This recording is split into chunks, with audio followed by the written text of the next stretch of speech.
Nan was the ultimate financial final boss. For decades, her greedy relatives moved with total vulture energy, hovering around her at every holiday just to secure a spot in the will. They weren't there for the tea or the stories. They were there for the bag. The center of their obsession was a massive, heavy, black iron safe that sat in the parlor like a holy relic. Nan would always drop subtle hints, patting the safe and whispering about leaving a legacy and securing the family's future. She had everyone convinced that safe was stuffed with gold bars or vintage bonds. It was the ultimate inheritance tease. For years, her nephews and nieces played the part of the perfect family, doing her chores and laughing at her jokes just to stay in the running for that top-tier payout.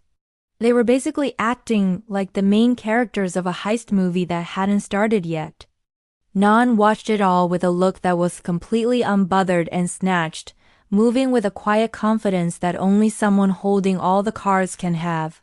When Nan finally passed away, the family didn't even wait for the funeral tea to go cold before they called a locksmith. They gathered around the safe with greedy eyes, ready for their lives to be officially upgraded. They expected a waterfall of cash or at least a mountain of jewelry. But when the heavy door finally groaned open, the vibe check was absolutely brutal. The safe was completely empty, except for a single crisp piece of stationery sitting at the bottom. The family crowded around as the oldest nephew read the note aloud. "I spent it all on cruises, champagne, and memory-making. I didn't want you to love me for my money, so I made sure there wasn't any left. I hope the act was worth it. Love, Nan."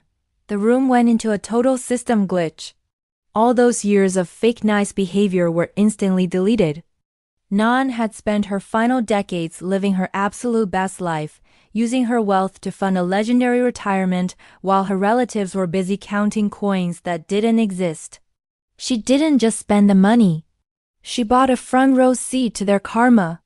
Nan didn't leave behind a fortune, but she left behind the ultimate villain arc victory. She took the bag to the grave and left them with nothing but a reality check in 4K.